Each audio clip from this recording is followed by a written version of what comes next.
Welcome into PFF TV with Sam Monson. I'm Cam Mellor. We're continuing our State of the Franchise series. We're going to Baltimore. We're talking about the Ravens. Every conversation this offseason, rightfully so, begins with their quarterback, Lamar Jackson, and what he's going to do in year two.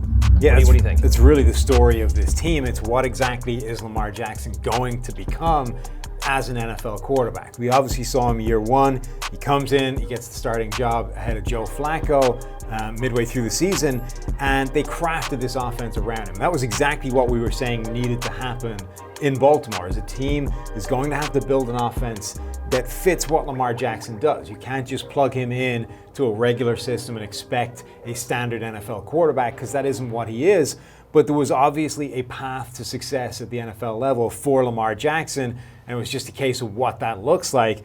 I think we still got the same question mark. We've seen he's still a devastating ball carrier, a runner with the ball in his hands at the NFL level. We've seen there were still some question marks with him as a passer. I think in year two, what we've got to see is essentially how much he can develop that area of his game, because you look at what the receivers are around him now, and Baltimore has clearly gone to sort of build this receiving core to play to Jackson's strengths. You add a guy like Marquise Brown in the NFL draft, the speedster, a guy who can get open deep and make those big plays happen. You've got some weaponry now for him to play with, but the big question mark is, despite all of this rushing success, where are the big plays? Because I think that's what you need with this kind of system. You've got this heavy play action, you've got this read option kind of stuff with Lamar Jackson, and that opens up these deep threats or these deep passes that you can kind of get big plays in chunks. You don't need him to be the most accurate guy in the world because you're giving him bigger plays to make, but those really weren't there in year one as a rookie. He had just 25 attempts, of 15 or more yards. So that's, let's call those explosive pass attempts. Just 25 of them. That's 13 less than Jeff Driscoll had. And Jeff Driscoll only started 5 games, 2 fewer than Lamar Jackson. So if you're going to take advantage of what he does well, you need him to open up a little bit more and start taking advantage of some of these deep pass attempts. I think he'll get some of that given the coaches around him now, but that's what needs to get better in year two. The coaches around him, they've obviously worked to his strengths and what they think are his strengths. Getting a guy like Antoine Wesley as well, undrafted, he's wowed so far in camp.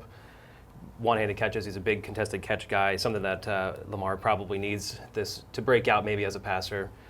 You look at, though, it's very similar to that Greg Roman offense that he built in Buffalo, when he was there for 2015, 2016. You have a guy like Lamar that's just like Tyrod Taylor in that sense.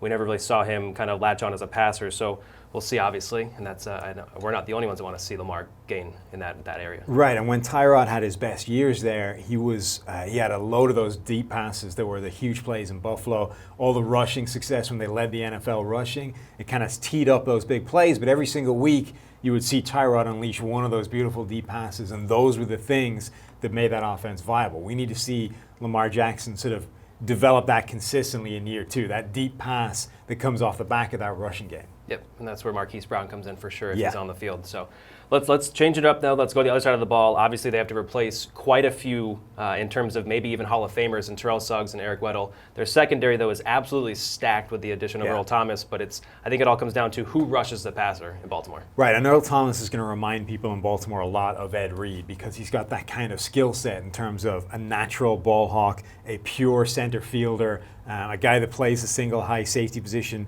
differently than everybody else because he can do it closer to the line of scrimmage because he's got as good a range as anybody in the NFL. Plus, he's got that kind of vision to give him a head start that other people don't have. So most players have one or the other, and if you get both of them, you end up with an Ed Reed or an Earl Thomas. So now the Baltimore Ravens have got that. They've got Tony Jefferson still in the building, so they can sort of move to a more traditional Earl Thomas is your single high safety.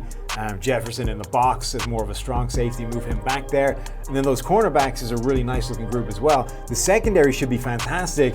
The question is, will they need to be, because who's rushing the passer? And likely they will. I mean, you have Tim Williams, a guy who showed it at Alabama, not necessarily shown much so far in the young career of his, but it does boil down to that. There is no real star in their front seven. Yeah, I mean, Tim Williams is the guy who PFF has a little bit of hope in because we saw him be such a devastating situational pass rusher at Alabama. He hasn't really shown it yet at the NFL level. There have been flashes of it, but I mean, a lot is on his shoulders now as being the one guy that's really shown some at least potential to do that at the next level. But when that's your best option, there's a lot of question marks. There's a lot of questions, definitely in the front seven. I mean, if you do look at it as coverage as their strong suit, they're at least set there with the trio of corners they have and the two safeties. But it all is going to come down to that, the pass rushing, but mainly on Lamar Jackson's shoulders.